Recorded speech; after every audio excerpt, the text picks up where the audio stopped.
Hello everyone and welcome, this is Jackomac and today I'm in Guild Wars 2 for a change. Yep, that's right, I never usually record Guild Wars 2, in fact I never think I have. But yeah, I'll get on to the point anyway. So today I'm going to be taking you through both of my characters. This is the first video. This is my Asura Elementalist. He is Transient. That's not important. The important thing is the class setup, which I'm about to show you. But I've gone with a PvE build, and he is Dagger focus build. So I will show you. Actually, I'll show you the traits first.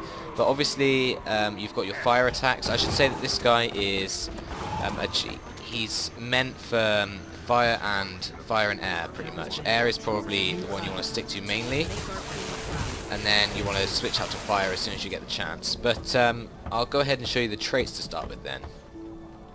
So I've gone for a 6-6-0-2-0 for fire, air and water. And the fire for our first trait is burning precision, which gives us a chance to cause burning on a critical hit, which is good because that gives it that little bit of extra damage. And then for our next one, we've got reduced recharged on all fire skills. So our fire skills can recharge quicker, we can deal more damage, apply more burning and such, you know. But yeah, that's really good for sort of damage, especially in PvE. And I should mention that with the dagger and the focus for PvE, I just think it gives that little bit, you know, more survivability. Staff, I did used to use the staff for PvE, but I just found that I wasn't, you know, dealing as much damage as I should be, and you know, it was just dagger focus was a lot better for me. So persisting flames, then I've got blast finishes you execute on fire fields grant fury. So your fire fields also last longer, which is good, and that gives us fury for 10 seconds for a 20% crit chance, which is awesome. So that stacked on top of our other crit chance is just, you know, awesome. And obviously you've got your increased power and condition duration here. So onto air then, we have our Bolt to the Heart, which deals more damage when your foe's health drops below the threshold, and that increases your damage by 20%. So as soon as your target drops below 33%, you're going to start dishing out more damage when you're attuned to air. In fact, it might be fire. I've never actually thought of that as well, so maybe, I'm not sure, I'll have to look at that. So air training deals more damage when we're attuned to air, so you know, even further. So that's pretty much, you know, an extra 40% damage if the extra 30% damage, sorry, if the target is below 33%. But otherwise you've got a 10% damage increase, you know, from the start. And then onto fresh air, that gives us a recharge reduced by 100% on a critical hit, which is just awesome.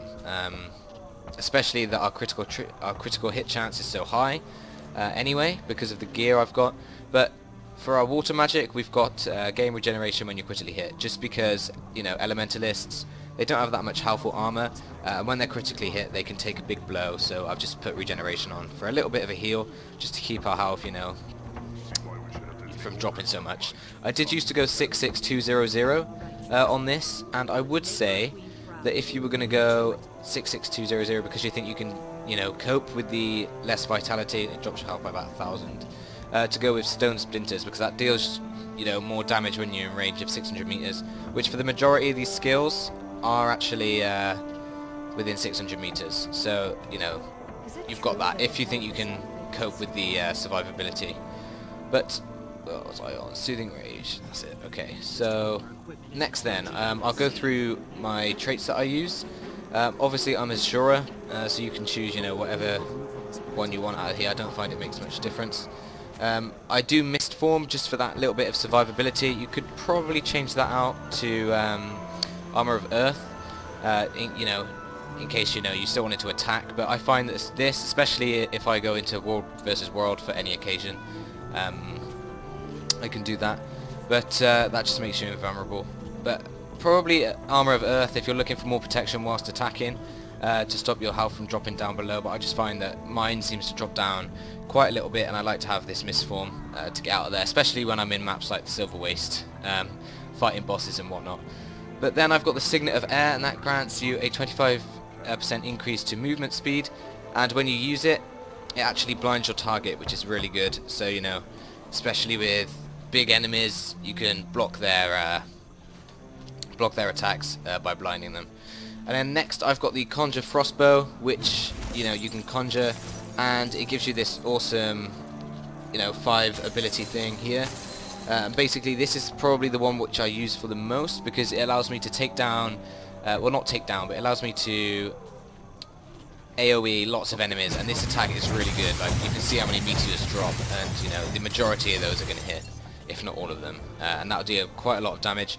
Obviously all of these are good to have as well, but I will go ahead and show you the gear that I've got now. I should say that I've been playing for about, I don't know, probably about 2 years now, off and on, and I found that this class works for me.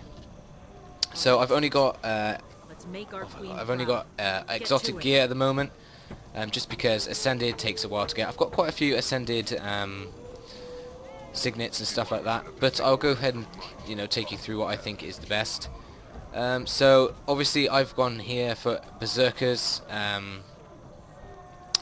gear, like full Berserk, because, you know, why not? And with this I've gone for the Superior Room of the Scholar, because that's awesome. And you can see here that our crit chance is, where's our crit chance?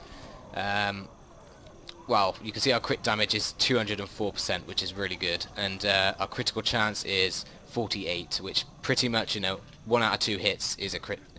So there you go. So I find that, you know,